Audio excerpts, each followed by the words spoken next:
Chiefs come into Pittsburgh on a cold day with their 7-game winning streak. Ben Roethlisberger, Antonio Brown, and the Steelers coming off of a bye on a 4-game winning streak of their own, looking to make it 5. Steelers' first drive, Roethlisberger drops back, moves to his right, and is going to find Antonio Brown for a nice catch and a pickup of 23. Next play, it's Big Ben with the give to Le'Veon Bell on the counter, who's going to take it up the middle for a gain of 14 and another first down. Then on third down, Roethlisberger goes to tight end Josh Hill for the tough catch, 11 yards to keep the drive moving. And then 3 plays later on third down, it's Big Ben to the other tight end, Vance McDonald, who makes the catch, gets his feet down in bounds for the 16-yard touchdown as the Steelers jump out early 7-0. Chiefs in Steeler territory looking to respond, and on 3rd and 6, Mahomes finds Chris Conley over the middle for a gain of 20 to the Steeler 22. 3 plays later, again on third down, Mahomes hits Travis Kelce, who tries to get around the corner, can't quite do it, and is brought down inside the 5, setting up 1st and goal. And on 3rd and goal, Mahomes throws a fade to Chris Conley, who goes up and brings down the catch for the 4-yard touchdown. Chiefs tie it at 7. First play of the second quarter, and Big Ben continues to use his tight ends, finding Josh Hill, this time for 19 yards and a first down near midfield. Next play, Roethlisberger with good protection is going to step up and again find Antonio Brown on the sideline for a gain of 23. Following play, Big Ben goes right back to Brown, picking up 12 this time, and the drive would end in a field goal. After both teams trade possessions, first play after the punt, Mahomes play fakes and goes deep, but it's going to be picked off by Joe Hayden, his 3rd of the season, and the Steelers take over. 2.5 minutes later, it's Roethlisberger with the play fake, avoids pressure to his left before finding Josh Hill on the sideline for a gain of 18 yards into Chief territory. Out of the 2-minute warning on 3rd and 5, Roethlisberger floats it out to Martavis Bryant, who makes the catch, takes a shot, and holds on for a gain of 16 and a first down.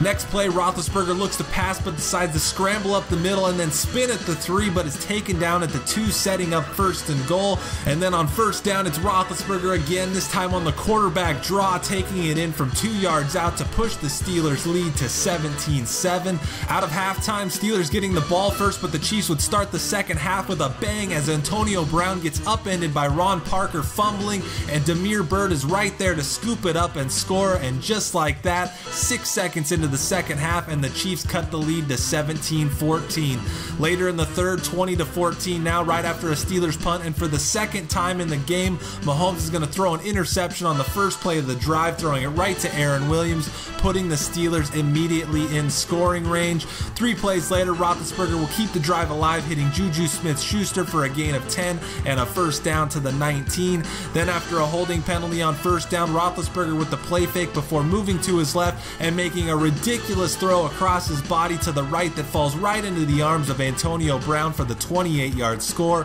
The 2-pointer would be no good, keeping the Steeler lead at 12. Fourth quarter now, and the struggles for Mahomes would continue as he play fakes and is immediately sacked by Ryan Shazier for nearly a safety. Chiefs showing their resiliency though, as on 3rd and 8, Mahomes fires one into Travis Kelce for a first down and a pickup of 22. 3 plays later, it's another pickup of 22 as Mahomes hits Albert Wilson, this time over the middle and across midfield. 2 plays later, Steelers bring the blitz, and Mahomes makes a great anticipation throw to a diving Albert Wilson for a gain of 12 and another first down. But 4 plays later, Chiefs faced with 4th down, trailing by 12. A field goal doesn't really help them, and Mahomes is going to find Demarcus Robinson short of the first, but the run after the catch results in 14 yards to keep the drive alive. Next play, Mahomes with good protection moves in the pocket and then is going to hit Albert Wilson, who spins his way down to the 7 for 1st and goal. 2 plays later, Mahomes gives the Kareem Hunt, who has a red carpet, to the end zone and goes in untouched, cutting the Steeler lead to 26-21. Ensuing drive, 3rd and 7, Roethlisberger with good protection and escapes to his right, but then makes a boneheaded decision, throwing back across the field right into the hands of Bennett Spearman, who drops the sure pick 6, which would have given the Chiefs the lead. After a punt, Chiefs looking to take the lead, but on 3rd down, it's Mahomes nearly throwing the game away as his pass hits Craig Mager right in the hands. Chiefs would have to punt it away, and after After a first down, Steelers still opting to throw, and on the play fake, Roethlisberger is going to hit Josh Hill, who's going to take it in from 54 yards out to make it a 33-21 game, and all but end this one. But just to add insult to injury, 4th and 25, Mahomes is going to drop back to pass, be sacked by Bud Dupree, who forces the fumble. Ryan Shazier's right there to pick it up and score the easy touchdown. And in a game that was a lot closer than the score might indicate, the Steelers defense keeps Mahomes and the Chiefs in check, holding them to just 284 yards and picking up 7 sacks in the game. Roethlisberger throws for 313 yards and 3 touchdowns while also adding 1 on the ground. Steelers extend their winning streak to 5 to move to 7-3, while Kansas City's win streak finally comes to an end as they drop also to 7-3. Both teams with divisional games next week as Pittsburgh stays home to face the Bengals, who were the first victory of the Steelers' current win streak, while the Chiefs head back home to take on the Raiders, who they just recently beat 36-6, and that game will be on Sunday night. Alright guys, so the winning streak comes to an end, and despite the score, I actually enjoyed that game a lot more than the last game. It was close until the end, and I had no offense for pretty much the whole game. Mahomes wasn't very good at all, but I don't really mind that because he's a 79 overall, and I like getting that balance where last game he threw for almost 500 yards, and then this game he's 24 of 51 and struggles the entire game. And like I said before, that last game was just one of those perfect storm type games. But moving on to some of the scouting stuff, we did have a couple of new draft stories this week featuring 2 new players in quarterback Nick Mackey, who is one of the top quarterbacks available and appears to be a scrambler, and then also in UCLA tight end Damon Dunn, who, as you can see there, has a staph infection in his leg and according to the tweets could possibly be sidelined through the combine, so he's not currently on the scouting board, so we can't scout him. But we will keep an eye out on him and put him on the list with Haynes Caldwell, who, if you guys remember, was from the first video of the season, who got kicked out of school and isn't on the scouting board either. So we added Mackey to the draft board, but we're not going to be scouting him just because he's a first-round quarterback and we have Mahomes. But outside of that, we also added Pone Ward, who looks pretty good, but that 5'8" frame from a wide receiver isn't something that I really like. And then I also finished scouting a right tackle from USC in Phillip Wood and added him to the draft board as well. And then lastly here we have another big decision for an injury, this time for guard Laurent Duvernay-Tardif, and I'm just going to let him sit another week. Patrick Heath here, who's a rookie and actually a left guard that's been starting at right guard, has been playing pretty well, and I honestly haven't really noticed any difference over the last couple weeks, so we're just going to stand pat there. Moving on to the league news, as always we start with scores from around the league, and week 11 kicked off with the Bears going to Washington and beating the Redskins. Moving to Sunday, the Browns handled the Bengals 31-13. The Falcons rallied to beat the Bucks 27-24. The Patriots win their huge game against the Bills to take over first place after being 1-4 at one point. Colts take down the Titans. Lions go to Miami and beat the Dolphins. Texans drop the Raiders 20-10 at home. Jets take down Aaron Rodgers and the Packers. Chargers destroy the 49ers 41-7 and have outscored opponents 97-17 over their last 3 games. Seahawks pretty much lock up the NFC West, beating the Rams 28-7 in LA. Broncos beat the Ravens. Cowboys take down the Giants. Vikings beat the Cardinals. And then on Sunday night, the Saints keep pace with the Falcons, winning 28-17 over the Panthers. And then on Monday night, the Eagles get a big win in Jacksonville, taking down the Jags 31-27. So looking at the standings after 11 weeks, as mentioned, the Patriots beat the Bills to win their 5th straight and take sole possession of first place in the AFC East. The Steelers' win over us has given them a 3-game lead in the North with 6 to go.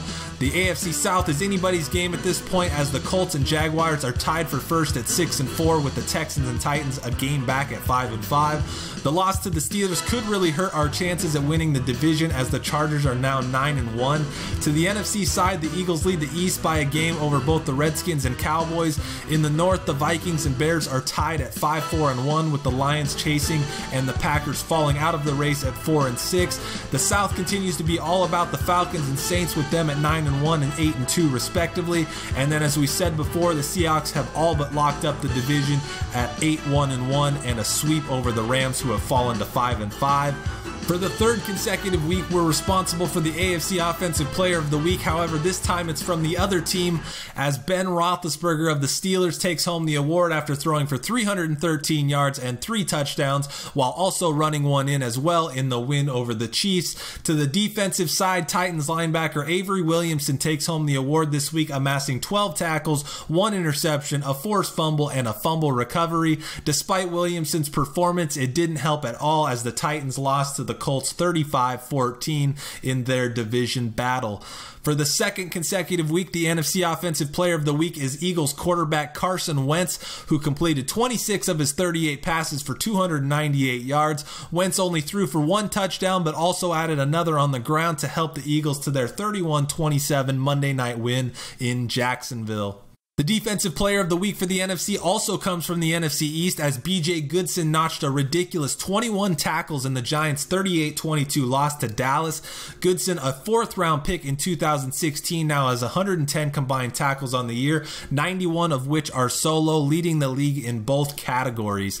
Moving on to the league leaders, Aaron Rodgers continues his league lead in passing yards with 3,178 yards. Pat Mahomes, Carson Wentz, and Tom Brady join Rodgers as the only quarterbacks in the league with over 3,000 yards passing, while Matt Ryan sits at 5th with 2,724 yards. Tom Brady threw 5 touchdowns against the Bills this week to raise his total to 28 and take the league lead from Matt Ryan, who sits at 2nd with 26. Max Enderle, Aaron Rodgers, and Blake Bortles round out the top 5. Le'Veon Bell sits 13 yards shy of 1,000 yards on the season as he leads the league with 987 yards on the year. Ezekiel Elliott sits at 2nd with 911 yards, while Falcons running back Devontae Freeman, Rams running back Todd Gurley, and our very own Kareem Hunt make up the rest of the top 5. The rushing touchdown leaderboard now features a 3-way tie at the top after Jets running back Alex Collins scores his 10th touchdown of the year against the Packers. He joins the mix along with Chris Carson and Devontae Freeman. Le'Veon Bell and Alvin Kamara are among others tied with 9. Devontae Adams maintains his firm hold as the receiving yards leader with 996 yards and a 181-yard lead over top 5 newcomer Brandon Cooks, and then 2 yards separate 5th from 3rd as Demaryius Thomas sits at 805, Alshon Jeffrey sits at 804, and Julio Jones enters the top 5 with 803 yards. Julian Edelman added another touchdown this week to extend his reception touchdown lead to 2 over Josh Gordon. Devontae Adams sits at 3rd with 8, while Jordan Reed and Quincy Enunwa remain at 4th and 5th among other receivers with 7 touchdown catches. Barring an injury or a slump we haven't seen out of Justin Houston this year, he seems primed to be this year's sack king with 18.5 sacks and a 5-sack lead over Carl Lawson, who sits at 2nd. The Falcon duo of Adrian Claiborne and Tack McKinley remains in the top 5, and then after a big week against us, TJ Watt of the Steelers cracks the top 5 as well. Jason Verrett notched his 2nd 3-pick game of the year against the Raiders and Mark Sanchez, who had replaced Connor Cook as the backup. The rest of the top 5 remains unchanged as Seahawks safety Cam Chancellor remains the only player with 5 picks, and Jalen Ramsey, Adrian Amos, and Deion Jones are among many tied with 4. So as we take a look at the schedule, Week 12 kicks off with a Thanksgiving triple header where in the morning the Bills take on the Lions. In the afternoon, it's an all-Texas duel between the Texans and Cowboys. And then capping off the night is an interconference matchup between Minnesota and the New York Jets. Browns face the Browns in a matchup between Baltimore and Cleveland. Jags travel to New England, Cincinnati at Pittsburgh, and then in the game of the week, the Saints travel to Atlanta to face them for the first time this season, looking to take first place. Giants, Colts, Panthers, Bucks, Redskins, Eagles, Bears at Rams in LA. Chargers go to Denver looking to beat the Broncos for the 2nd time in 3 weeks. Miami travels to the Music City, Arizona at San Francisco, and then on Sunday night, Derek Carr returns from injury to face the Chiefs at Arrowhead under the lights, and then on Monday night, the Seahawks host Aaron Rodgers and the Packers. Alright guys, that's going to do it for Week 11. Join me next video as we take on the 1-9 Raiders, who, like I said, will have Derek Carr back, so that'll be interesting to see if that helps them out or changes anything from the last meeting. But after that game, we do get the Chargers, and if they somehow lose to Denver this week, then that game will end up being for first place in the West. So stay tuned as we come down the home stretch of this Madden 18 franchise. I hope you guys enjoyed this video and are enjoying this series, and until next time, thanks for watching.